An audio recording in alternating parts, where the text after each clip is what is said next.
Muchas gracias. No sé la impresión que han tomado, pero me han puesto en una situación muy comprometedora, porque son muchos los temas, muchas las preguntas y muchas las cuestiones, y no sé cómo organizar, cómo moderar un debate que espero que pueda ser interesante, porque ya he visto que incluso en las intervenciones ya ha habido interpelaciones entre los ponentes y entre las personas. Entonces, no sé si abusar de mi situación y empezar a hacer alguna pregunta de las que me han sugerido a mí, como lego en la materia o como participante, no sé si decir, porque soy activo, yo enseño historia en la universidad, sin embargo no reflexiono ese tipo de temas, ¿no? Pero que son cuestiones bastante, no sé, cuestiones que han surgido, ¿no? Yo enseño historia de América. Iba a hacer una reflexión sobre la cuestión de qué es historia de América. Tengo que conceptualizar, y es una pelea que he tenido con mis compañeros de departamento. Tengo aquí dos compañeros de departamento que saben a quién me refiero, ¿no? Y claro, cuando comenzamos con el proyecto de Bolonia, con esta desgracia que nos ha caído del proceso de Bolonia, que iba a mejorar la situación de la educación y nos han convertido en generadores de burocracia absurda. Bueno, es otra cuestión que tampoco, señor consejero de Educación, no me quiero meter con ustedes, pero bueno. Pero cuando hicieron aquello, pues tuvimos que reconceptualizar, rediseñar la carrera de historia. Nosotros enseñamos una cosa, yo aprendí una cosa que era la licenciatura, 5 años, y entonces hubo que rehacer la cosa llamada grado de historia, que iba a ser de 4 años, para que en toda Europa fuera igual. Pero teníamos en la universidad la capacidad de definir cuáles iban a ser las materias, los contenidos, las asignaturas, lo que se iba a dar en esos 4 o 5 años, ¿no? Y ocurrió como siempre, que cuando elaboramos la estructura general, pues no pensamos en lo que debería recibir, la educación ideal, el contenido ideal que debía recibir el alumnado, sino que partíamos del revés. Si estábamos 3 profesores de Historia de América, pues por narices tenía que haber Historia de América en cantidad suficiente para justificar que los 3 profesores que estábamos dando clase de Historia de América seguiríamos teniendo suficientes horas de clase para dar. Entonces tuvimos que... bueno, pues... Y eso se hizo con todo, quiere decir que cuando generamos una estructura... se hizo una especie de visión de arriba abajo que tenía que ver con el interés, no tenía nada que ver ni con la ciencia, ni con la investigación, ni con el contenido, ni con la educación, sino básicamente con el mantenimiento de mis puestos de trabajo. Y lo digo con pleno conocimiento porque a fin de cuentas yo vivo de esto, yo cobro de esto, yo puedo pagarme mi vida de esto y bueno, pues era parte de... Pero es un elemento que había, ¿no? Pero más aún, cuando ya conseguimos que hubiera no una, sino 2 asignaturas de Historia de América, con lo cual manteníamos nuestra actividad en el departamento, ocurre que había que diseñar, claro, ¿qué era eso de Historia de América? Y tenemos una asignatura que se llamaba Historia Moderna de América. Bien, ¿qué significa Historia Moderna de América? ¿Qué es lo de moderna? ¿Qué es lo de América, ¿no? ¿Y qué es América? Bueno, es que en España América... Si le preguntamos a un anglosajón qué es América, ¿no? Estados Unidos, America first, Trump, América es una cosa que comienza en los Grandes Lagos y acaba en el Río Grande. Y México, no sabemos lo que es, pero no es América, ¿no? Claro, es interesante porque, claro, y aquí le decimos, estos yanquis no tienen ni... Iba a decir una palabrota, no tienen ni puñetera idea, porque, claro, América es todo un continente. Pero la Academia Historioamericanista Española, muy tradicional, además, durante mucho tiempo muy escorada a ciertas posiciones ideológicas, más bien de la mano esta y no de esta otra. Bueno, pues cuando decían, estos yankees no tienen ni puñetera idea, piensan que América solamente ellos. Y cuando se diseñan los currículos de Historia de América en la universidad, ¿la Historia de América qué es? Antes les he comentado una historia, lo que decía el presidente de Televisión Española puesto por Rajoy. Nosotros no conquistamos ni colonizamos, sino que evangelizamos y civilizamos. Que eso no está tomado, no es invención de él. Cuando en 1943 un decreto que hizo Francisco Franco, o su ministro de Educación en aquel momento, decidió que en todas las universidades españolas había que enseñar Historia de América. El objetivo de esa Historia de América era para que los estudiantes conozcan todas las grandes cosas que hicimos los españoles por civilizar y evangelizar América. Y en el contexto de la historia de América, me acuerdo del currículum que perdimos, yo perdí por 2-1, éramos 3 en el departamento, en el currículum que nosotros vendimos, es un temario compuesto de 10 temas en los cuales hay conquista, religión, sociedad, cultura, economía, tal, y el tema 10 es otras civilizaciones americanas, ingleses, franceses, portugueses. Porque la historia de América, ese concepto, es la historia de la América española, o mejor dicho, de la España que civiliza América, ¿no? Entonces, una pregunta, una cuestión que me ha surgido un poquitín porque a veces, no sé, esas miradas son interesantes y que tienen que ver con cómo lo planteamos, porque realmente igual cuando hemos planteado esto no hemos pensado en ese tipo de conceptos, ese tipo de ideas de, primero, que tenemos que poner historia de América porque si no me quedo sin alubias y dejo de trabajar. Y es un elemento que no me importa que el alumnado, no creo que el alumnado necesite historia de América porque es importante para su formación, sino porque es importante para que yo siga teniendo un puesto de trabajo. Y la segunda cuestión es otro elemento que ha surgido, ese elemento que está aquí, ha surgido, ¿no? Estamos hablando de un debate sobre globalización y ese debate entre lo global y lo nacional, lo global y lo local, es también sugerente, ¿no? Es decir, cómo... Y tercera pregunta que les hago a quien quiera responder, y es esa cuestión entre, vamos a ver, la educación, lo que entendemos como educación, que es la enseñanza reglada, que es la enseñanza curricular, que es las escuelas. Claro, es que vamos al objetivo. ¿Quién es el que las crea? ¿Por qué se hacen y por qué surgen? Claro, yo, Gonzalo, eres muy ¿cómo era? Revolucionario, ¿cómo se llama? Muy, bueno, agitador, sí. Pero claro, vamos a ser sinceros. Es decir, las escuelas se crean en el siglo XIX por los estados nacionales y se mantienen con un objetivo, y el objetivo es de reproducción social. Es de reproducción, no de modificación. Entonces, igual a veces también tenemos aquí un pequeño debate entre nuestros intereses, o nuestros deseos, o como queramos llamarles, y una realidad que es que efectivamente la maquinaria educativa no tiene como objetivo todo lo que estamos planteando aquí. Lo dejo caer. A ver quién quiere responder. También vosotros, si queréis. Ahí, aquí abierto. Y también, si alguien quiere preguntar, levantar la mano, es decir, que es un debate abierto entre los que estamos en la mesa y quien quiera empezar a hablar. ¿Yo, por ejemplo? Pues quien quiera, yo aquí es libre, vamos. Vamos a romper el hielo. Bueno, ¿se escucha ahí? ¿Sí? Cerca, acércate, ahí sí. Hay una cosa que se me olvidó decir, porque igual siempre cuando me levanto y me pongo a hablar, como que me voy por una vía y me dejo todas las cosas que quería decir, realmente no las dije todas, ¿no? Entonces, claro, evidentemente la escuela está hecha para enseñar, para formar una ciudadanía específica con los determinados valores y con una determinada comunidad imaginada, ¿no? Como decía Anderson, a finales del siglo XX. Pero claro, ¿qué es lo que pasa ahora? Porque claro, ¿cómo luchar contra eso? Yo creo que esa es la gran pregunta, ¿no? ¿Cómo podemos luchar contra eso? ¿Cómo podemos generar? Porque si todo el rato estamos diciendo que vivimos en un mundo diverso, plural, que cada vez hay más voces, que cada vez hay más identidades, se generan, ¿no es cierto?, nuevos espacios culturales de conversación, de discusión. Evidentemente lo que tenemos que pensar, ya hemos señalado el problema, no podemos seguir generando historias nacionales para poder dar voz a esas voces que no están incluidas en esas historias. ¿Qué sucede? Que la crítica que se ha hecho recientemente, por ejemplo, voy a hablar de Chile, que es un caso que conozco muy bien. Allá en Chile se habla, no sé, acá se habla de historia oficial.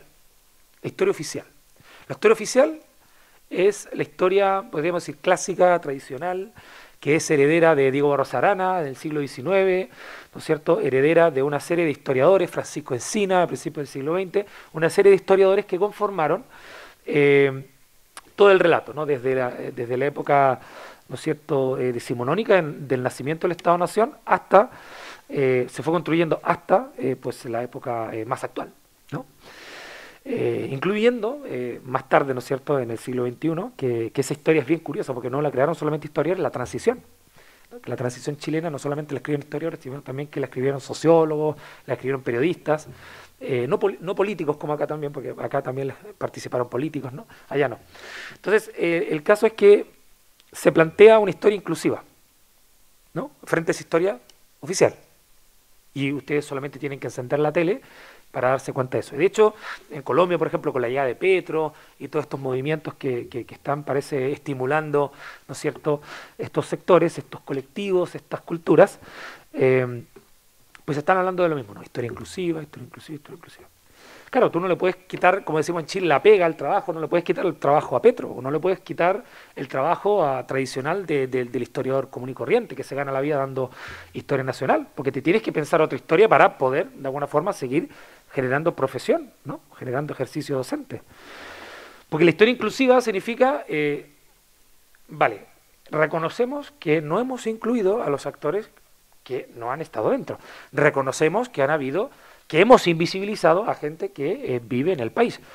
Reconocemos eso, pero vamos a seguir dando historia nación. Es decir, la historia de Chile, pero edulcorada, pintada, con más cosas, con más condimento, más, de alguna forma, más multicolor, pero la historia va a seguir siendo nacional.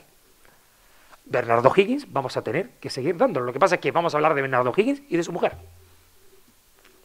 ¿no? Vamos a hablar de Diego Portales y de su mujer. Vamos a hablar de pues el ejército que estaba compuesto por negros. Vamos a incluir a estos actores que no le hemos dado voz, vamos a incluirlos en la narrativa que han defendido, pues desde Barros Arana, que hizo la primera historia general, a mediados del siglo XIX hasta la actualidad, ¿no? Entonces, en ese sentido, yo la verdad es que, no sé ustedes, ¿no?, pero yo creo que la encrucijada está un poco ahí, porque si queremos una sociedad más plural y que dé voz a esas voces a través de historias, a través de, ¿no es cierto?, relatos, porque los relatos unen, crean comunidad, si queremos dar voz a esas voces, aquí tenemos un problema. ¿Qué hacemos con la nación? ¿Qué hacemos con ella? Porque la nación que se crea, que seguimos defendiendo hoy en día, sea como sea, es excluyente. Lo quieras o no, es excluyente. Porque yo como chileno, que voy a hablar un poco de fútbol, Chile se quedó fuera del Mundial y tenemos mucha bronca con los argentinos, y siempre desde el origen de los tiempos nos dicen, ¿no es cierto?, que un buen chileno es buen chileno que odia al argentino, y un buen peruano es el que odia al chileno, porque Chile le quitó a Perú el Pisco, y Pisco es una ciudad peruana, y hay un conflicto que ni te cuento. Con los bolivianos también, porque les quitamos el mar, bla, bla, bla, bla. Es excluyente, esa historia es excluyente.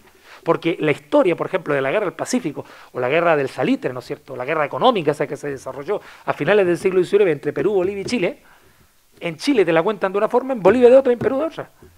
En Chile dice que es una conquista y ya está, en Bolivia dice que los peruanos los traicionaron y que Chile quitó el mar a Bolivia, y en Perú te cuentan que Chile saqueó Perú, o sea, saqueó Lima. Te cuentan una historia diferente, es excluyente, genera conflicto, genera separación, no unión, no discusión.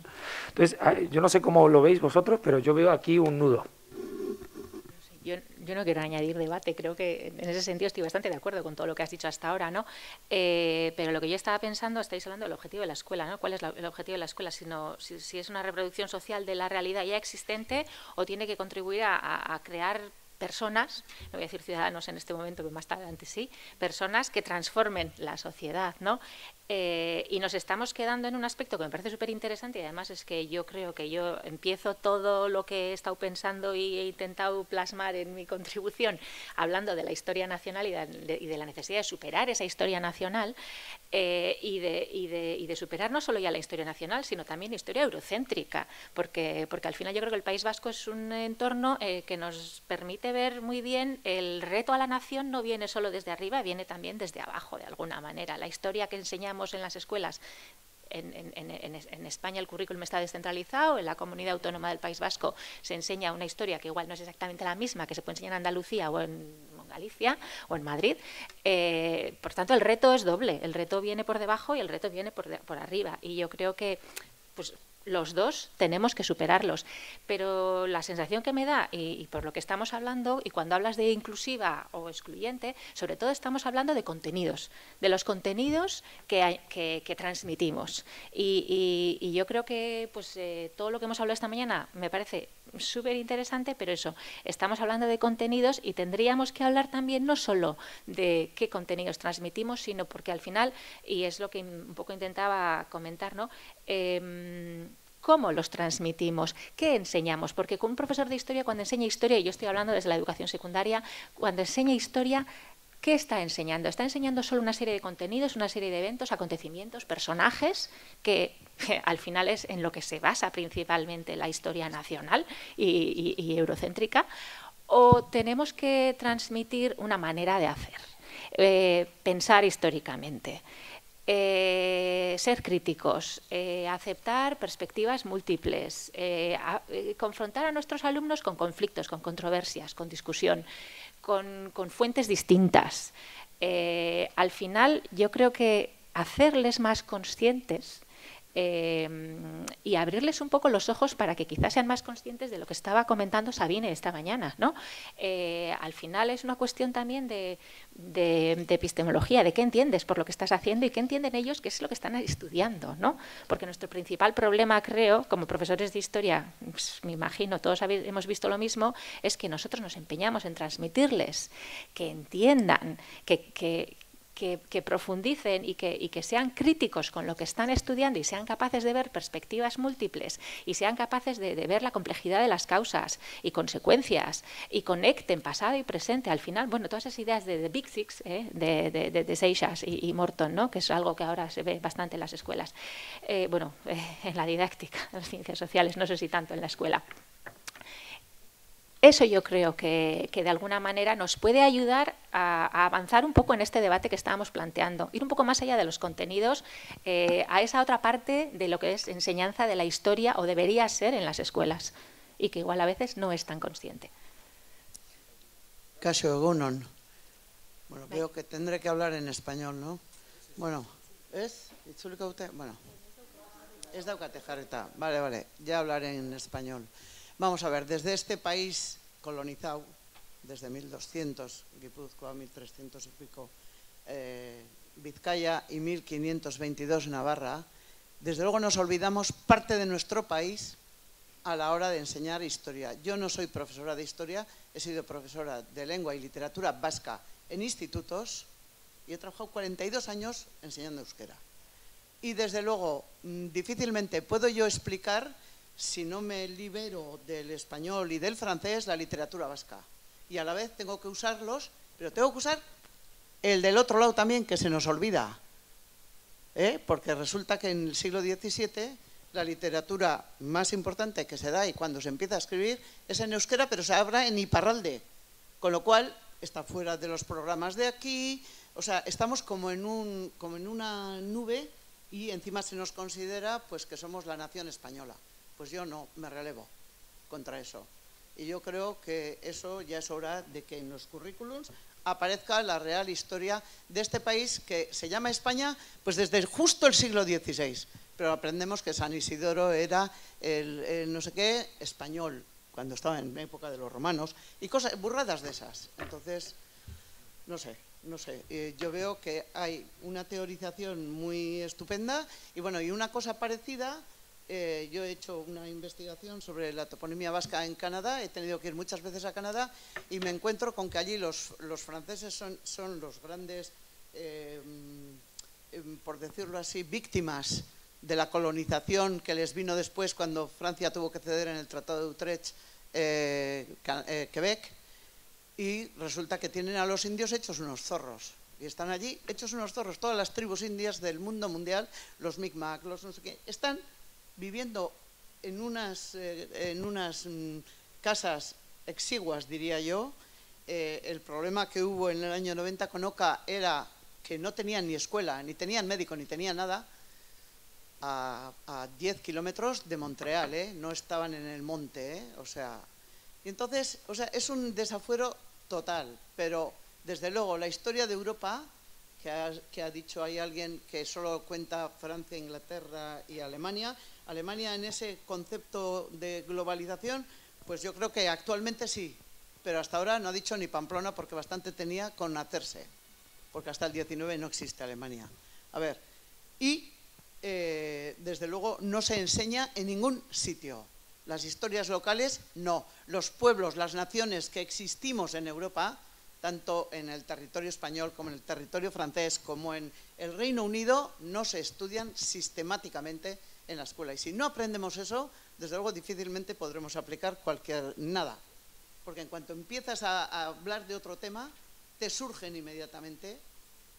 Y ahora, ¿cómo explico yo? ¿Cómo escribo en este artículo sobre la toponimia vasca en Quebec que estos iban, al margen de la corona castellana, iban a hacer negocios, ¿verdad? Y resulta que nos dejan ahí un cúmulo de nombres y tienen relación encima directa con los indios de allí, con los amerindios. Entonces, pues bueno, yo creo que es un desafuero total y muy difícil de solucionar además, porque no hay una querencia. En el siglo XIX se deciden a llamar la nación, cuando hasta entonces eran las naciones que componían España. En Francia era lo mismo, les nations, pero ahora vete a decirles a los franceses que enseñen en euskera en las escuelas. Mira el lío que tienen para hacer el bachillerato. En fin, y aquí pues más o menos así. Pero claro, lo problemático, el problema es que el que ha venido de Uganda, el que ha venido no sé qué le va a él de eso? Ya, y a nosotros, a los nativos, ¿qué nos va? No se nos tiene en cuenta. Buenos días a todos. Bueno, antes de decir algo al respecto de lo que se está comentando en estos últimos minutos, quiero agradecer a los organizadores del Congreso su atención, su invitación y su generosidad, ¿no?, durante todo este tiempo, y darles la enhorabuena por lo que estoy viendo aquí, que es un auténtico caudal de información para la reflexión en un campo que a mí me interesa muchísimo. Yo aquí vine a hablar de la emperatriz Isabel de Portugal y de la época de Carlos V, porque efectivamente en ese momento el tema de la especiería, de Magallanes Elcano y de todo el proceso que se va a producir a continuación con otras entradas en otros lugares del mundo, pues me parecía que era muy interesante y que podíamos pues relacionarlo bastante bien con los objetivos del Congreso. En esta parte que me ha tocado, quiero colaborar también en la medida de mis posibilidades, porque, insisto, es un tema que he trabajado muchísimo, me interesa, no soy especialista, como los compañeros que están aquí en la mesa. Yo he sido director de un instituto público durante 2 años y tengo experiencia en secundaria durante 9 años, y me gustaría hablar un poco de la historia, ¿no?, que es un poco bueno, pues lo que estamos debatiendo en estos primeros minutos de la mesa, y dejo aparcado, por tanto, las respuestas a Sabine que se formularon antes del café, ¿no? Yo estoy totalmente de acuerdo con lo que han dicho los compañeros respecto a que yo creo que hay que cambiar la historia y hay que mejorarla. Yo creo que el mundo actual es un mundo repleto de cambios, es un mundo en el que hay que superar estructuras dominantes, historias nacionales, y fomentar otro tipo de historia. Yo creo que eso es una cosa en la que todos debemos estar de acuerdo. Otra cosa es cómo lo hacemos, con qué herramientas, y si nos ponemos de acuerdo, que sería yo creo que bastante conveniente, sobre todo en algunos lugares. Ucrania, que se ha citado aquí esta mañana. Yo creo que no se puede conocer Ucrania si solo te centras en el siglo XX o en el siglo XXI. Se ha hecho referencia al siglo XVIII. Yo incluso me voy hasta más para atrás, me voy hasta los tiempos centrales de la Edad Media. La realidad ucraniana rusa o ruso-ucraniana tiene una serie de componentes que no se pueden conocer única y exclusivamente con 2 titulares de periódico y con un reportaje de informe semanal de 10 minutos, ¿no? Entonces, yo creo que la historia está para eso, para ayudarnos a sembrar, para saber qué ha pasado y conocernos, conocer la realidad y conocernos a nosotros mismos, a pesar de que sabemos que, lógicamente, la perfección no existe y que no llegaremos nunca a la meta, pero vamos a intentar alcanzarla, vamos a cambiar, insisto, estructuras dominantes, expresión que se ha utilizado esta misma mañana. Yo creo que hay que conectar el pasado con el presente todo el tiempo.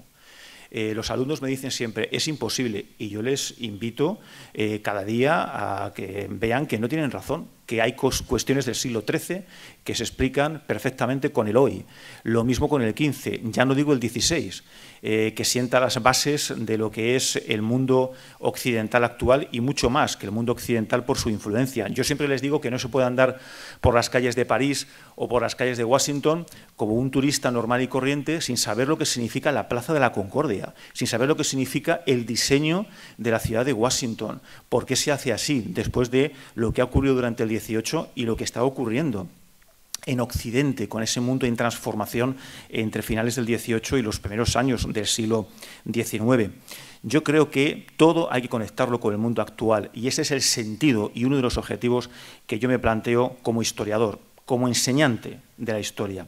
Hay que hacer un esfuerzo desde mi punto de vista, un poco después de haber escuchado las ponencias e intervenciones muy interesantes de esta mañana, por nuevas metodologías, por una manera diferente de dar la clase, de conectar con la sociedad, tanto con los lectores, con los oyentes, con los alumnos. Pero tampoco hay que volverse loco. Yo creo que a veces confundimos que lo de cambiar las cosas es poco menos que introducir el juego en la clase. A lo mejor el juego está muy bien para determinadas etapas educativas e incluso puntualmente también a lo mejor para el mundo universitario, pero no se trata de volvernos locos, se trata de hacer las cosas de otra manera. Hay que sentarse, hay que hacer una pausa y hay que reflexionar al respecto y yo creo que es posible, a pesar de que nos pueda parecer un poco complicado. Yo creo que hay que recortar y hay que transformar la tradicional clase magistral, que yo creo que en el campo de las humanidades y de la historia no debe desaparecer, pero hay que transformarla porque el mundo es diferente, porque nuestros receptores, nuestros alumnos son distintos y hay que adaptarse, que no someterse a ellos. Y entonces hay que cambiar la forma, evidentemente, de enseñar la historia, porque la historia, insisto, lo repito, y lo repetiré otra vez, tiene que llegar. Una historia que no llega, que no conecta, desde mi punto de vista, pues no tiene ningún tipo de validez, ¿no?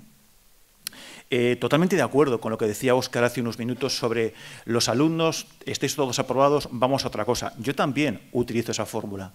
Me da igual, ¿quieres una décima más? Pues tomo una décima más. Luego no se la pongo, es verdad, pero bueno, para que se tranquilicen. Si no se trata de aprobar, se trata de que empecéis a pensar, de que fomentemos ese espíritu crítico que nos permita ser ciudadanos de un siglo XXI en transformación. Es que yo no quiero que me aprendan mecánicamente fechas, relatos, que es que no vale para nada. Es que eso te lo estudias, lo pones en un examen, sacas un 8 y al día siguiente te ha valido para muy poco, ¿no? Soluciones. Pues yo creo que las hay, pero hay que trabajarlas, porque hay muchos problemas. Uno, que creo que es importante y que yo comentaba en el café, tiene que ver con el mal uso de las tecnologías, de las redes sociales, que son utilísimas. Yo no estoy diciendo que haya que prohibirlas, todo lo contrario, hay que activarlas, pero mucho mejor, ¿no? Otra cuestión importante, hay que luchar contra el presentismo, del que también se contagian nuestros alumnos y los habituales oyentes o receptores o lectores de nuestros textos o de nuestros mensajes, ¿no? Yo creo que no se puede pretender comprender las cosas del pasado, pero del pasado del siglo XI y del pasado de 1984 con la mentalidad de 2022.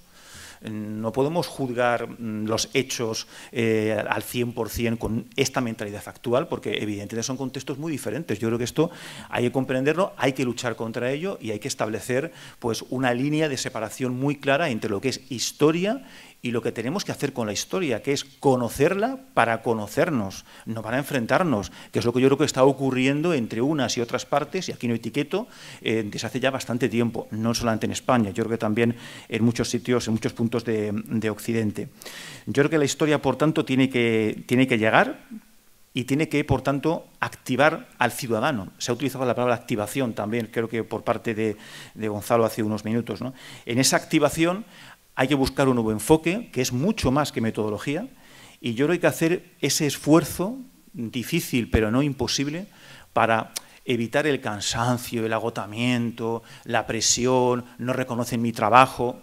A ver, ese trabajo es fascinante, creo que tenemos un papel, los que nos dedicamos a enseñar un poquito de historia, fundamental para, insisto, transformar la sociedad, para transformar el mundo. Hay que ser rigurosos, hay que ser honestos, nos vamos a equivocar, evidentemente, pero es que el mundo global que tenemos delante, con todo lo que significa ese mundo global, repleto de diversidad, como se ha dicho también hace unos cuantos minutos, yo creo que nos obliga a conocer precisamente esa globalidad e intentar, en la medida de lo posible, participar también en todo su proceso de creación y de transformación.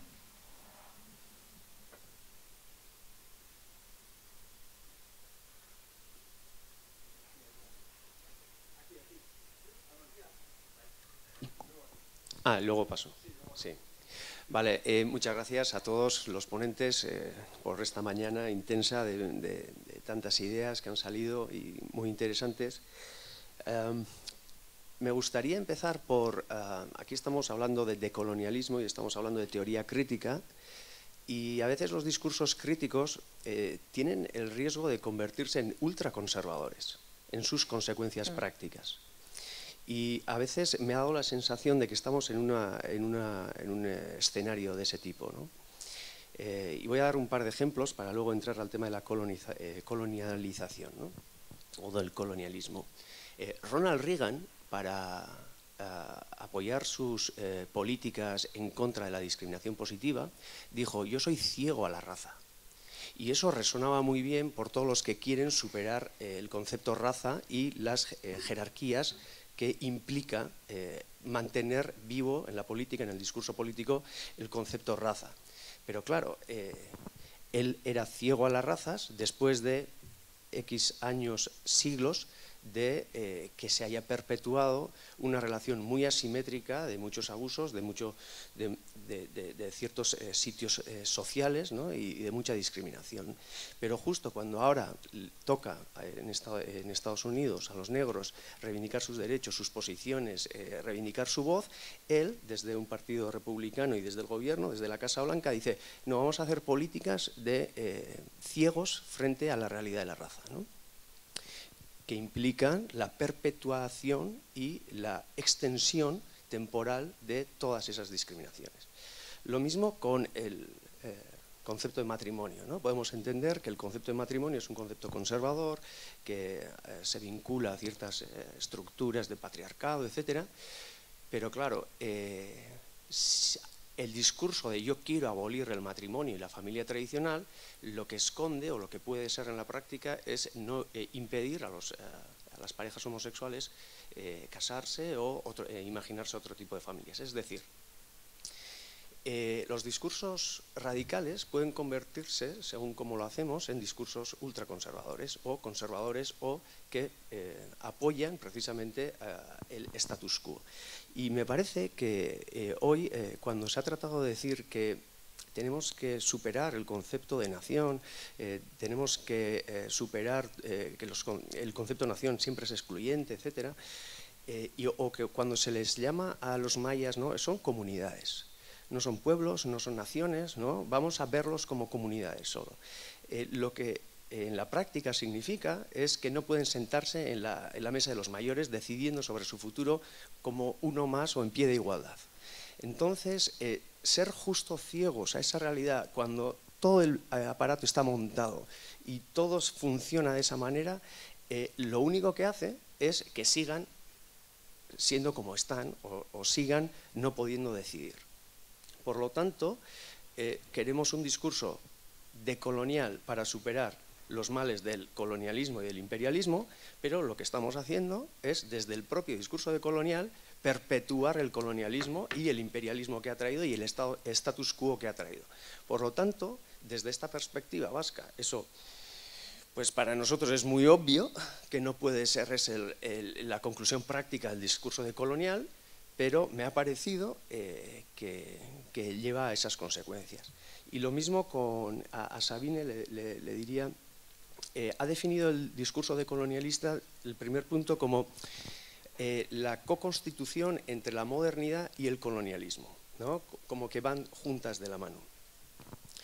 Y lo mismo, me pasa lo mismo con esa perspectiva, ¿no? O sea, eso implica, casi por definición, que si no hay modernidad no hay colonialismo, cosa que me parece una conclusión a la que yo por lo menos no quisiera llegar porque no podría entender la historia premoderna, pero también implica que si somos modernos somos colonizadores y no colonizados, lo que tiene la implicación de invisibilizar las relaciones de colonizado que ocurren dentro de la propia modernidad o dentro de las estructuras que podemos vivir en la cultura occidental, etcétera, etcétera. Entonces, yo no definiría el decolonialismo de tal manera que desde ese marco se invisibilicen relaciones colonialistas dentro del marco moderno.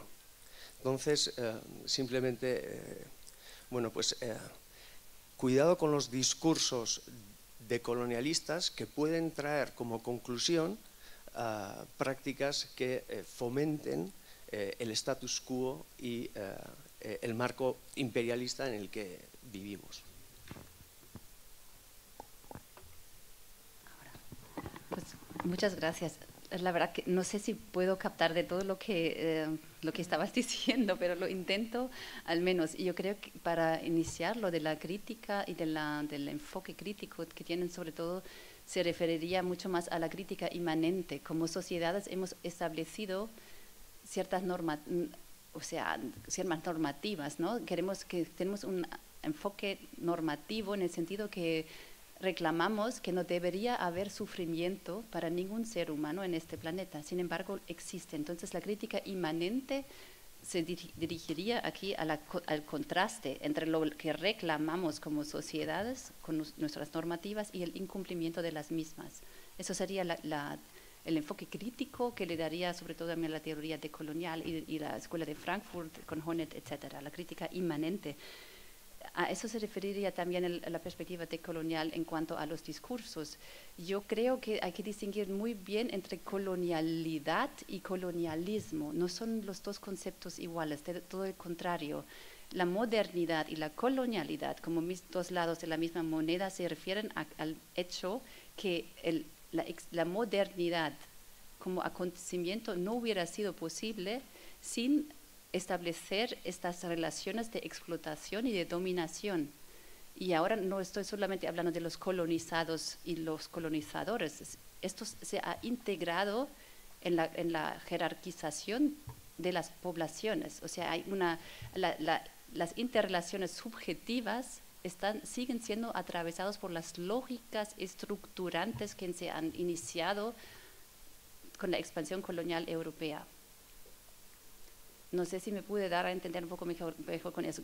El colonialismo se entiende como la expansión temporal y territorial, y la colonialidad es la lógica que organiza y estructura las sociedades en la actualidad.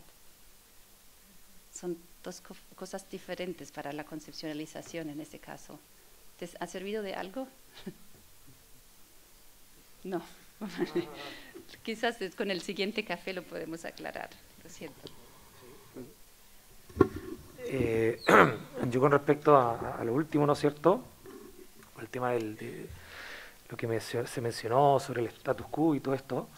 Claro, yo lo entiendo, ¿no? Por ejemplo, hay un caso bien paradigmático que es el de la Aymara y de cómo hay grupos aymaras que hablan, ¿no es cierto?, de conformar, ¿no es cierto?, como lo decía antes con el tema del Gualmapu, la nación aymara, quitándole territorio al sureste de Brasil, el noroeste argentino, boliviano, por supuesto, territorio boliviano y territorio peruano.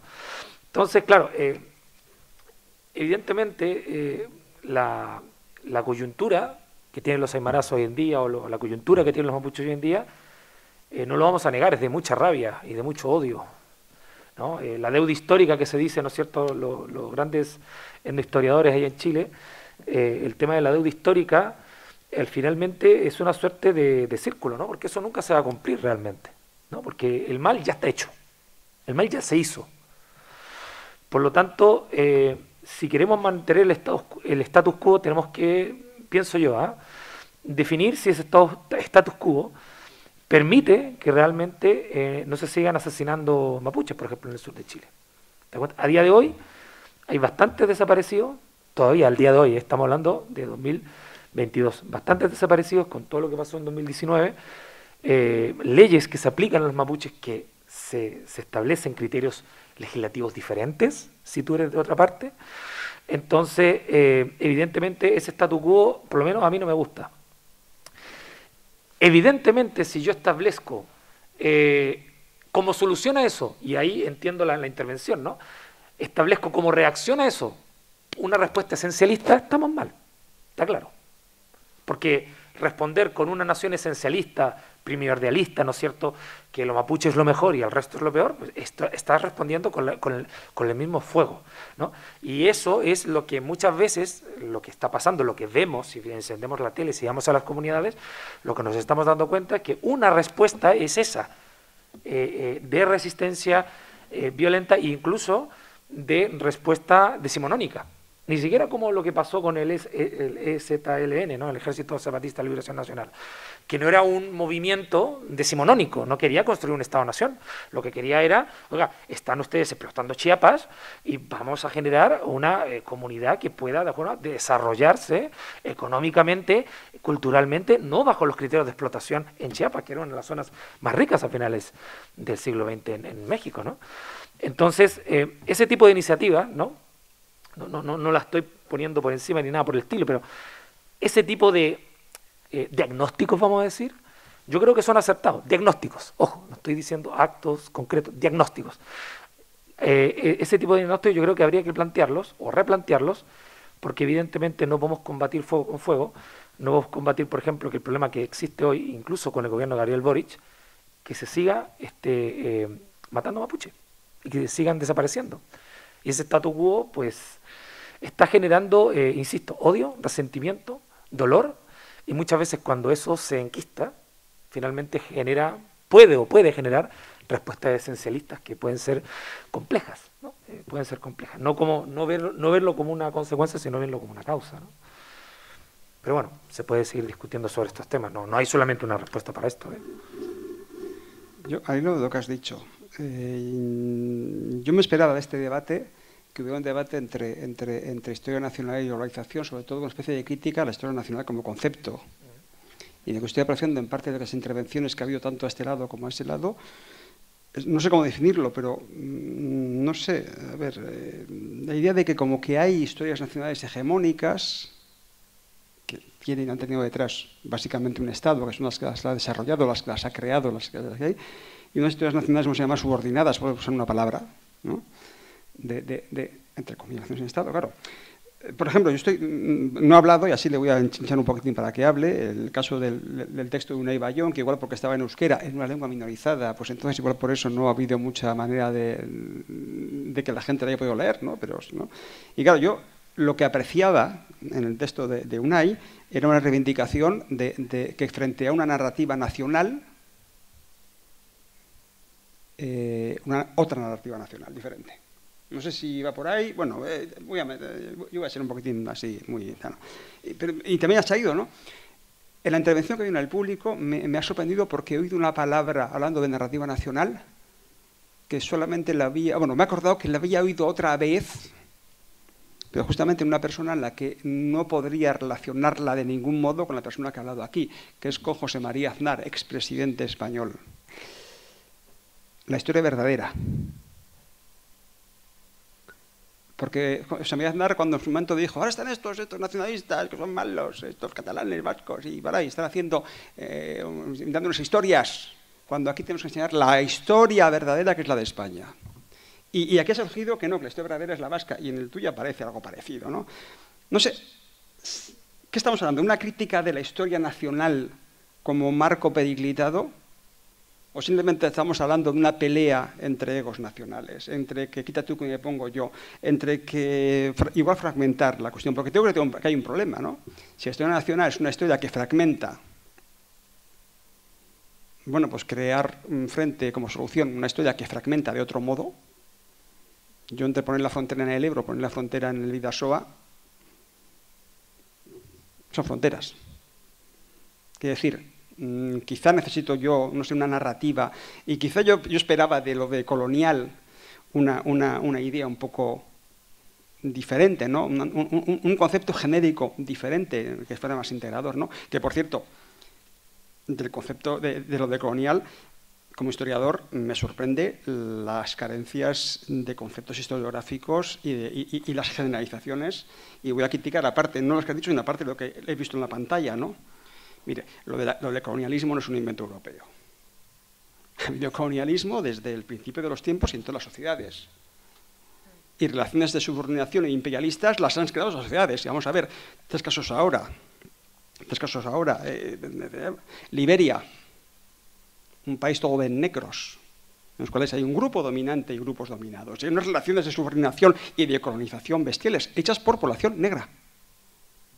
Entonces, cuando esta persona, creo que era, no sé, uno de los que hablaba del supremacismo blanco, uno de los que comentaste, ¿no? que el colonialismo subvencional. A ver, no me toquen los pies. Es decir, lo que está haciendo China en Tíbet, voy a ser racista, pero no porque lo sea, sino a voluntad, no son blancos. Es un imperialismo, una colonización, incluso un genocidio, podríamos llegar en unos casos, que está hecho dentro de poblaciones no blancas. Entonces, cuando alguien me dice que el colonialismo es supremacía blanco, le digo, usted está haciendo simplemente lo mismo de ahora, quítate tú para ponerme yo. Es decir, frente a la narrativa en el que el Occidente, que sí que es cierto que en los últimos 5 siglos hemos dominado el mundo, bueno, no yo, entiéndase, ¿no? Porque ha sido así, por encima de que la narrativa tiene que ser que la domine otro, bueno, pues no le veo la solución, no le veo la cosa, ¿no? O quizá, que es terrorífico, me puede convertir en lo que no soy, en racista. Si la situación tiene que ser que alguien mande y alguien tiene que obedecer, como decía una persona, decía, pues yo quiero ser el jefe. Quiere decir, no sé cómo decirle, que creo que aquí lo que hay es que estamos jugando también con conceptos que no son tanto de crítica de unas bases estructurales, sino básicamente de una lucha nacional entre grupos. Esto, ¿no? Es lo que veo un poco con eso, ¿no? Quiere decir que cuando me dicen que el colonialismo es criticar el sujeto blanco, pues no, mire, cuando me dices que Juan Pomán de Ayala, eso sí que, pues que criticaba la explotación. A ver, Juan Pomán de Ayala era parte de la oligarquía incaica, de esa oligarquía incaica que ha estado durante 2 siglos haciendo lo que hace todo el mundo en un imperio, que es conquistar a otros pueblos, saquearlos, exterminarlos y, por cierto, imponer el quechua y el aymara, que no son las lenguas de los pueblos indígenas, sino que son las lenguas impuestas por el colonizador, como la que estoy hablando ahora, es euskara. ¿Qué estoy hablando ahora? La lengua que los romanos nos impusieron en todo el mundo occidental. Y de repente, quiero decir, esa idea, ¿no? Entonces, claro, yo ver a Juan Pomán como que quizá la explotación sí era parte de la minoría noble, incaica, explotadora, que además gestionaba un imperio con criterios raciales, criterios racistas. Quiere decir, justo lo contrario. Quiere decir, hay una serie de cosas que a veces... que la idea de blanco malo, negro bueno, no es. Me va a acabar, no sé, una novela llamada, una película llamada Orzoway. Sí, ahora. Sí, me toca. Yo creo que, primero que nada, gracias por tus críticas y hay que contextualizar de nuevo la genealogía del enfoque decolonial. Ellos se limitan al espacio americano, eso para empezar, y de ahí obviamente el énfasis entre europeo y no europeo. Desde luego que lo que hemos dicho antes, hay siempre los sures en el norte y los nortes en el sur, hay diversidades de colores y de jerarquías entre raciales que no tienen nada que ver con blanco y negro, desde luego que sí, eso porque entran todo tipo de dimensiones, lo que hemos mencionado en esta rueda que apareció como interwoven, ¿no? Entrelazadas, interrelacionadas también. Eso es lo uno, la genealogía del pensamiento decolonial y su complejidad, sobre todo dentro del territorio latinoamericano, es número uno. No es postcolonial, sino es decolonial. Tampoco lo postcolonial, por ejemplo, se negocia mucho más en el continente africano y las teorías africanas, que en Latinoamérica es otro rollo. Es número uno. Segundo, lo que sí creo que nos aporta el pensamiento decolonial son sus categorías de análisis. En el triángulo que hemos visto, estas categorías de la colonialidad del ser, del saber y del poder nos sirven, creo, incluso para poder debatir cuestiones como lenguas afincadas en un territorio como es el euskera. Yo creo que se podrían aplicar estas categorías de análisis, cómo funcionan las técnicas de poder y en complejidad y no simplificista para nada, y creo que incluso se podría debatir también el caso del pueblo mapuche con los huincas. O sea, eso pasó lo mismo. Hay una estrategia de exterminación de lenguas, de prácticas, de cultura. Eso siempre ha sido parte de la invasión y de la colonialidad. En ese sentido, creo que puede ser muy útil el pensamiento decolonial, porque nos permite aplicar estas categorías de análisis. Quizás con eso ya me cierro.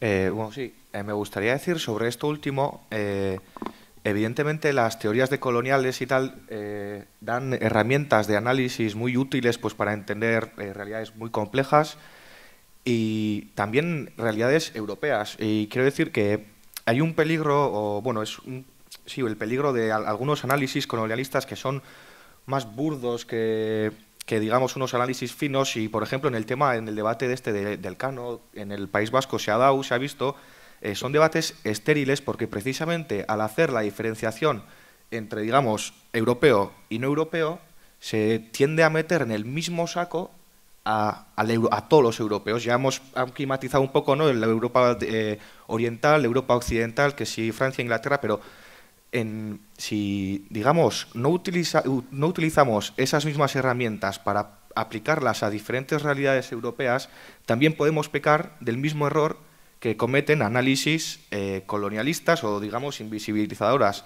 Y, por ejemplo, eso en la figura del Cano se ve perfectamente, porque la historiografía nacionalista española defiende una figura, digamos, ¿no?, la heroica, la imperial, la que sirviendo al rey dio la vuelta al mundo, etcétera, y desde la crítica de colonial aquí precisamente se rechaza la figura del Cano porque se cree que es una figura imperial, una figura, digamos, conquistadora, que masacró o colaboró en el genocidio americano.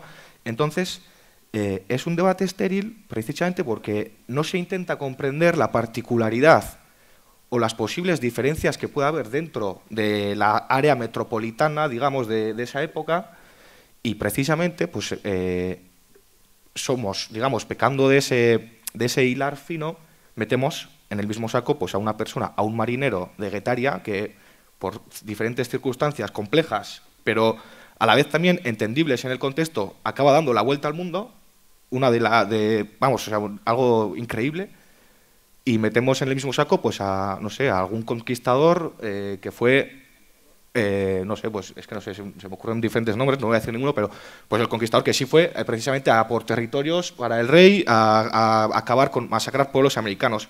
Entonces, hay que tener un poco de cuidado también cuando se hace esa distinción de europeos, no europeos. Entiendo que desde una perspectiva de análisis de Latinoamérica esa diferenciación pueda funcionar, pero cuando la aplicamos en nuestras realidades europeas, creamos el mismo problema que, digamos, las áreas metropolitanas o las potencias colonialistas han creado en esos territorios. Eso por una parte. Y por otra parte, el tema de la historia nacional y la no nacional. Bueno, sí voy a admitir que es difícil, ¿no?, salirte de los esquemas de las historias nacionales porque al final es de lo que hemos mamado desde pequeño. Pero yo no defendería otra historia nacional, porque creo que también, por ejemplo, yo siempre parto de la particularidad, digamos, vasca, la diferencia vasca. Creo que es imposible. Nosotros no podemos entender nuestra historia excluyendo, por ejemplo, España o excluyendo Francia. Es imposible. Entonces, si creásemos una historia nacional vasca, tendría que incluir sí o sí parte de la historia nacional española, parte de la historia nacional francesa, entonces ya pierde un poco el sentido. Y respecto a ello, por ejemplo, lo que se ha comentado en el público, pues la historia de la literatura vasca o tal, si se quiere de verdad estudiar realmente una historia sobre eso, no se puede hacer de una perspectiva de historia nacional. Y, por ejemplo, hay un ejemplo de Joseba Gabilondo, que tiene un libro que se llama Babel Aurrética antes de Babel, que precisamente estudia la literatura vasca. Él le llama un enfoque posnacional y integra textos escritos en castellano, textos escritos en francés, porque es incomprensible, si no, cómo ha evolucionado la literatura vasca. Yo creo que en la historia hay que hacer un poco parecido, ¿no? Entender diferencias o particularidades locales y, bueno, y construir relatos, no desde un enfoque nacional o nacionalista, sino precisamente, pues bueno, intentar comprender qué es lo que ha llevado a que esa historia suceda. Y igual me tengo que explicar mejor luego en el escrito, pero es eso.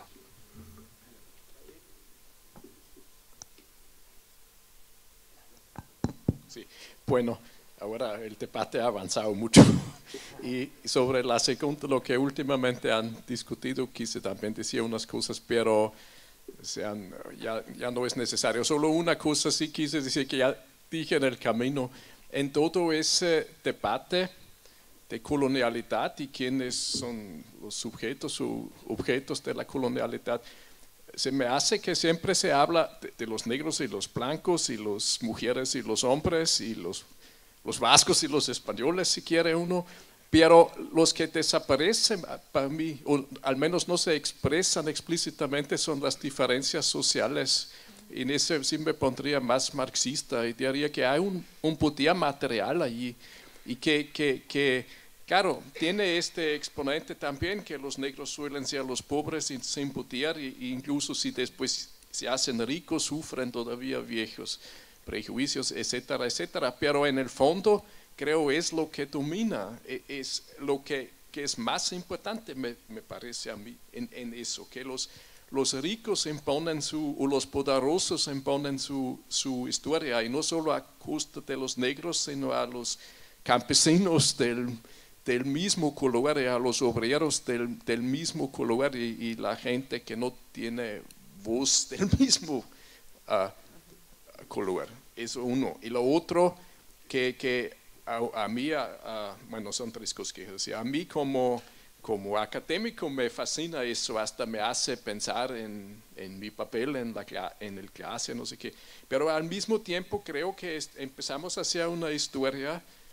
Bueno, primero que se lanza de las universidades hegemónicas también, como nota de pie de página. Y la otra que nos alejamos realmente de nuestros clientes. ¿Quién quiere escuchar esas cosas de los objetos de la colonialidad? Si intentaría yo contar eso a alguien me considera loco, creo.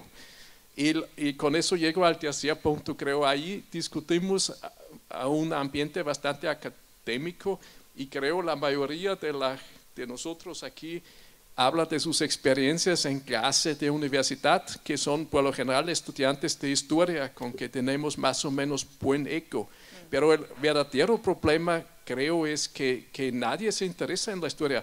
O se ha dicho el mal uso que hace Putin de la historia, pero sí, lo hace, pero el hecho es el único que habla de historia, nadie más, ¿no? Y creo la historia de ese conflicto, bueno, se ha exigido aquí, pero creo no se discute seriamente, y sí se podría discutir para matizar un poco nuestra visión de todo eso.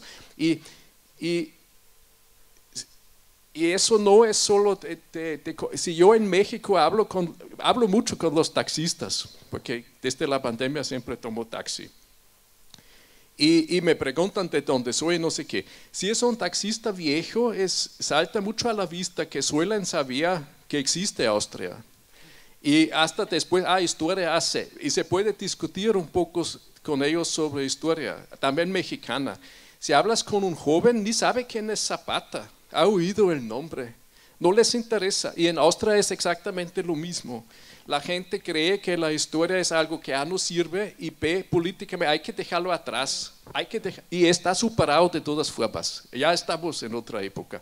Entonces no se interesa, ahí sí veo es una forma de enfocar el mundo y la política y ahí veo realmente un reto y creo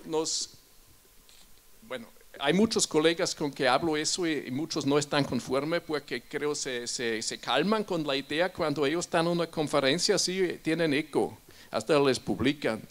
Pero creo estamos en nuestro ambiente siempre y fuera de este ambiente sí creo hay una crisis de la historia grande. Puede ser que en países o en regiones como el País Vasco que tiene una situación especial, que no sea tan grave, pero en las naciones que no tienen así un problema de situarse en el mundo porque ya existen y colegas en Francia me dicen lo mismo, que de la Revolución Francesa, se dice que todos saben de la Revolución Francesa, mis colegas en Francia dicen que los jóvenes franceses no tienen idea de la Revolución Francesa, no les interesa ya.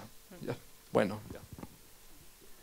Ya no sé, bueno, igual yo me animo porque de alguna manera, a ver, yo veo muchas contradicciones a veces, yo misma, en mí misma, cuando pienso cuando empiezo a pensar sobre las cosas. Pero, por ejemplo, en esta situación, mi pregunta iba a ser esa, ¿no? Llevamos toda la mañana hablando un poco desde la teoría, desde la academia, cosas muy interesantes, con las que la mayoría de las veces, pues muchas estoy de acuerdo, otras quizá no tanto, pero bueno, yo creo que aquí el tema era el de la educación, ¿no? ¿Qué historia enseñamos y para qué enseñamos? Y hemos hablado poco de eso, ¿no?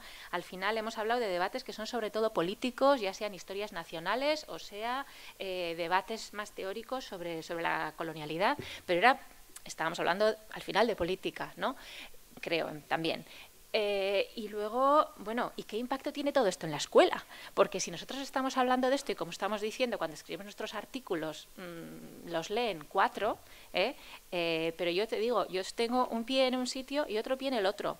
He pasado 20 años enseñando historia en secundaria, a la vez que intentaba seguir con mis investigaciones de historia, y he terminado ahora en la universidad dando clases a alumnos que van a ser futuros profesores.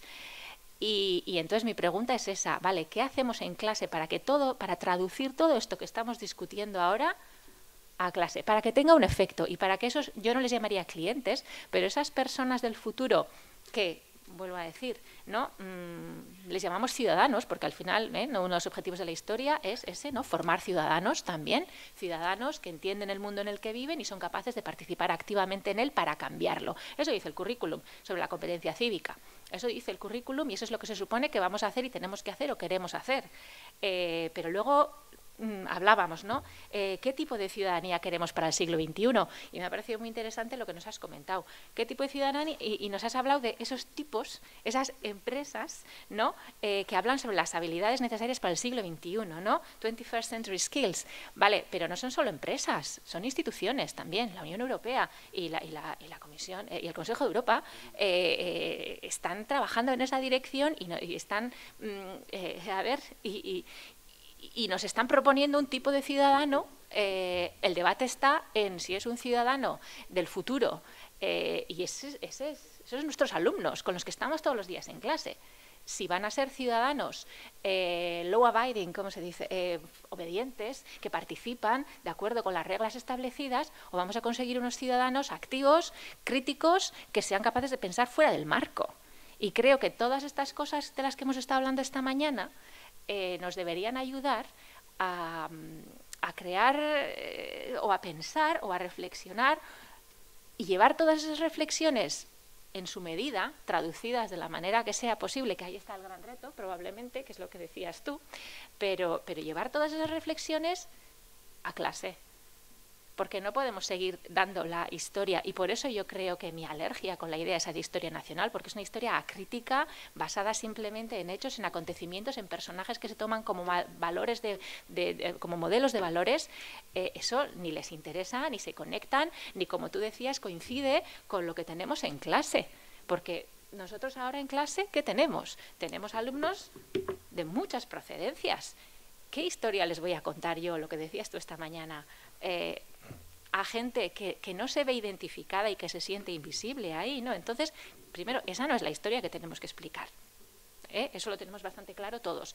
Entonces, vale, ¿cuál es la que tenemos que explicar? Y yo creo que hay más que en los contenidos, tenemos que insistir en el pensamiento, en entrenarles o en aprender a pensar críticamente, a pensar por ellos mismos, a interpretar las fuentes, y para eso lo que necesitamos es más conexión y más contacto entre la academia y la escuela. Conseguir que todo eso que se está discutiendo en sitios como esta mañana llegue a la escuela, que todas esas informaciones convertidas en algo digerible dentro de las aulas, pero que lleguen a la escuela. Yo creo que tenemos que ir por ahí. No sé, igual... Sí, se me permite, nada, 20 segundos para remarcar todo lo que ha dicho Amaya, en la línea un poco también de lo que yo comentaba parcialmente hace unos cuantos minutos.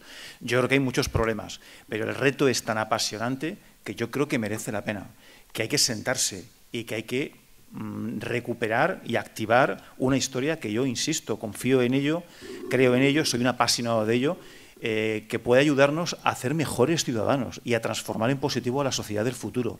Y la historia, de verdad, yo creo que es fundamental para ello. Confirmo que los alumnos franceses conocen menos que los españoles lo que pasó en Francia hace 2 siglos y pico. Tengo 4 alumnos Erasmus en cuarto de carrera y conocen menos de la Revolución que mis alumnos españoles. Y aprovechando que tengo el uso de palabra y corto en 5 segundos, yo creo que es posible que es deseable una historia nacional, no sé si renovada, pero sí al menos integradora con la historia local. Creo que es viable. Esa fórmula yo creo que es la fórmula en la que deberíamos trabajar un poco también en la línea de lo que decía su intervención Unai. Vale, muy breve telegráfico. Tener en la mesa profesores de historia que están en la trinchera, en el campo de batalla, para mí es un placer, porque yo estuve trabajando con profesores de historia en Chile y en España, en Alcalá y en Viña del Mar, y me di cuenta que el profesor hace lo que puede.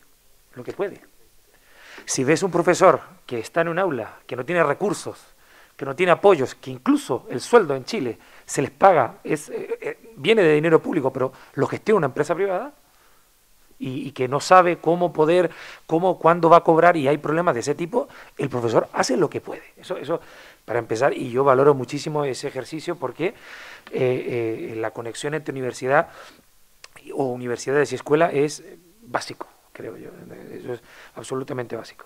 Entonces, en ese sentido, yo me acuerdo, por ejemplo, una anécdota y termino. Yo con lo que sueño es con lo siguiente.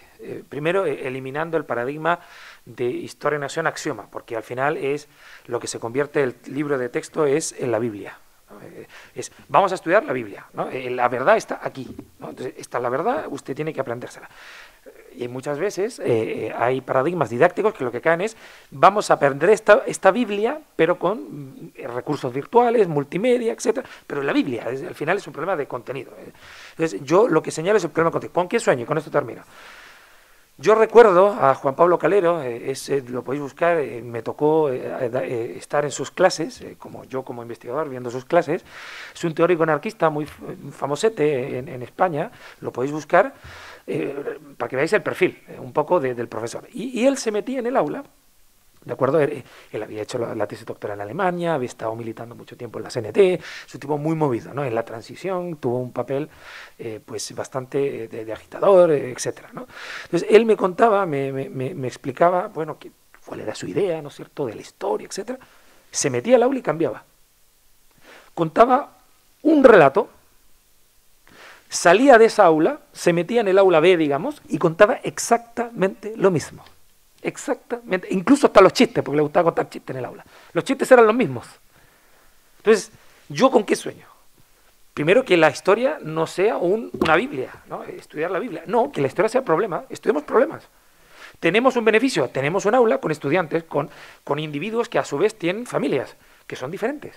Pues vamos a escucharles. Entonces, el ejercicio tiene que ser diferente. El profesor tiene que escuchar al estudiante, la política tiene que dejar en paz al profesor para que pueda ejercer e imaginar otra clase. Entonces, en el aula A se da una cosa, se sale hablando, póngase usted, por ejemplo, Ucrania, y en la clase B, pues se habla del problema del hambre en el mundo, no lo sé, pero que se hablen de cosas diferentes. Entonces, salen estudiantes, salen ciudadanos preocupados de diferentes cosas, por lo tanto, salen preocupados de diferentes cosas y luego cuando se juntan empiezan a discutir, empiezan a hablar. Pero si todos salen obsesivos con el tema de la Biblia, ¿no?, la historia nacional, pues al final vamos a terminar con Ese es un poco el planteamiento, no sé si romántico, utópico, pero creo que los profesores de historia tenéis capacidad de sobra. Es naif el planteamiento, porque estamos de acuerdo en que el marco todavía es nacional, pero hay que luchar. Está apagado. One of the many messages from the interesting talk of this morning was escuchar, listen. Most of you haven't learned this, I think. It took many, many hours. This is my first possibility to react to the interesting talk this morning. So you can see this as the subaltern speech in several ways. So please now listen for a few minutes and let me explain some aspects. If you remember yesterday, I was the one who asked for the slave Enrique. Do you remember? Some of you were here. Nobody supported me, nobody asked me. You see, only if we have proved that Enrique was not the first circumnavigator, then there is a chance for Elcano. Now, the second aspect was not only Elcano who came back, but 16 or 18 people. So if we celebrate somebody or some bodies, not why Elcano? Why not one of the just normal seafarers? You know, they have the same right to be the first circumnavigator.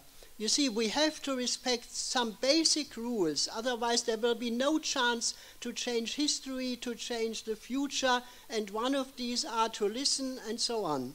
So the second aspect, yesterday the last speaker was this, I must say, terrible US-American lady. I tried to defend serious science. Nobody supported me. Nobody joined in. Who was responsible, by the way, for inviting this lady to be the speaker? You see, in the last 3 or 4 years, every 2 weeks, I received a newsletter. I don't know who sent me. One of the people probably in the audience. First part Euskara, second part Castellano. So that's the reason why I learned about this conference here. I registered. I didn't get any reaction. I was not sure would I be a participant or not. I just came, and now here I read that there are 2 possible people here. There are participantes, and there is the publico presente. And maybe this is another problem here, you see. In normal international or other scientific conferences, there are participants. There is no distinction between speakers and so on and so on. You see, and this is maybe you should try and use the chance to learn. We should learn from each other. Now, my profession is I'm a historian of mathematics, astronomy, and cartography. And you see, as a German, I see the chance to see all these national or subnational conflicts from far away in a bit easier way. I try to be neutral, I try to be independent. This is not possible 100%, but I think we have to do a lot in this, in all these intermixtions of national and so aspects. But we have to respect certain rules, basic rules. Otherwise, it's clear we will not have any success. As a historian of mathematics and so on, I'm also a subaltern because, you see, there are the general historians, and then there are historians of art, historians of religion, historians of philosophy. This is somehow respected. That there is something on the history of mathematics at all is a big surprise for most people. They think mathematics was always there and nobody did it, you see. For this peninsula here, of course, history of mathematics and astronomy is extremely important. Maybe not so much for this special part here, but who knows, you see, the Muslim culture was farther spread than most people think. Big parts of France even were Muslim for a certain time, but this is just a certain aspect. And you see, we have to exchange ideas, knowledge, and so on.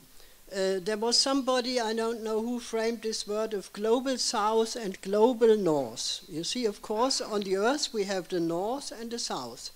But in the north, there are also poor and powerless people. You see, this trinity of ser, saber, and poder, this can explain a lot. I don't want to use the time now to discuss this, but you can to be somebody, you can know something, and you have the power to do or not to do. And somebody defined that all the rich and powerful people on earth belong to the global north, independent on where they live. And those poor and powerless people, they define the global south. This would be a better definition for the future to work on all these problems. So I'm very glad that you listened to me for a few minutes. I was not sure about it, so muchas gracias. I don't know how the future will be, but we must take some basic rules, I repeat, serious. And of course the language problem here was a big problem and still is. This is one of the, but it's not the most important problem. The more important problem is our social heritage, and our ideas. So muchas gracias. Bueno, tenemos una pequeña cuestión por límite de tiempo, pero entonces vamos a hacer una última pregunta que no va a dar tiempo a hacer más, vamos a dejar en el aire porque tenemos ya que acabar. Entonces, Va a haber una última intervención del público y yo creo que con esto tenemos luego, cuando acabemos, tenemos tiempo para poder debatir el aspecto informal fuera, así que, bueno, pues... Si bueno, yo tenía un colega que decía, bueno, ya se ha dicho todo, pero no todo el mundo lo ha dicho todo. No sé, yo si soy el último voy a ser telegráfico y muy breve. Me estaba acordando de un chiste que estaba en la portada de un libro de uno de mis maestros, que era una viñeta de Peridis, que decía, yo en matemáticas me lo creo todo y me piden una demostración. En historia no se creía nada y nadie le pedía que lo demostrara. Y con esto simplemente voy a la intervención de Amaya, porque voy a repetir algunas de las cosas que ella ha dicho. Yo creo que la historia es simplemente útil para crear temperamento crítico, pero uno de esos temperamentos es que la gente obra en contextos, lo cual quiere decir que la historia no es una prolongación de contextos, que nosotros la tenemos que entender a la gente en su contexto, lo cual quiere decir que la historia es algo con lo que se puede romper. Lord Acton decía, si la historia ha sido un peso y un lastre, ¿por qué no romper con la historia? ¿Qué quiero decir? Que es mejor formar gente que sepa lo que tiene que votar a través de la historia y que realmente aprendan a tener temperamento crítico que otra cosa. ¿Cuál es nuestro problema? Que nosotros tenemos una ciencia compleja. Nosotros manejamos conceptos complejos. Las ciencias sociales estructuran la realidad primero y después la analizan. Nosotros no, hacemos una cosa diferente. Un economista dice, ceteris paribus, quita un montón de variables y analiza lo que quiere variar, lo que quiere analizar. Nosotros hacemos lo contrario. Vamos a ver por qué se produjo esto. ¿Y si fue la religión? ¿Y si fue la política? ¿Y si fue tal? Y entonces creamos un conocimiento complejo. El conocimiento complejo viaja muy despacio. Es muy difícil de transmitir. En una sociedad como la nuestra es todavía más difícil, porque en un Twitter no podemos resumir la Revolución Francesa. ¿Cuál es nuestro espacio? Nuestro espacio es la escuela. Y es ahí precisamente donde tenemos tiempo para cambiar y crear ciudadanos. Pues estoy repitiendo ahora lo que habéis dicho. Y un último comentario. Durante 10 años yo he vivido en una institución donde se discutía qué es la historia nacional y qué es la historia transnacional. Llegamos a la convicción de que no podemos hacer historia transnacional, y me extraña que no haya oído ese concepto esta mañana, me extraña muchísimo, porque ese es justamente de lo que se ha estado hablando. Llegamos a la conclusión de que tampoco se puede hacer historia transnacional sin estados nacionales para el siglo XIX y sin naciones y comunidades imaginadas anteriormente para Occidente. No podemos hacer una historia no nacional, olvidémonos. Lo que tenemos es que enseñar a los estudiantes que esas sociedades son productos de la hibridación, que lleva dominio, que lleva violencia, que lleva un montón de cosas. Pero esa es la única manera. Y después decir muy claramente, una cosa es la historia y otra que yo te la doy a ti. Y otra cosa es la política que tú debes hacer con los conocimientos que yo te estoy dando. Pero hazla tú. No, yo no soy como historiador, y ese es el problema que tenemos. Nosotros no tenemos que darle recetas a la gente de cómo solucionar cada uno de los problemas que tiene. El de la raza se soluciona así, el de la nación se soluciona así, el de los subalternos se soluciona así, el de las clases sociales se soluciona así. Démosle los instrumentos para que ellos decidan cómo lo quieren solucionar. Pero eso es lo que separa la historia de la política. La política se construye sobre el pasado, pero no es necesariamente el pasado el que construye el futuro, es la gente. Sí, sí, de acuerdo. Muchas gracias. No saben la pena que me da tener que cortar, pero nos manda los tiempos y bueno, pues quiero agradecer a todos los compañeros de mesa el famoso debate y bueno, invito a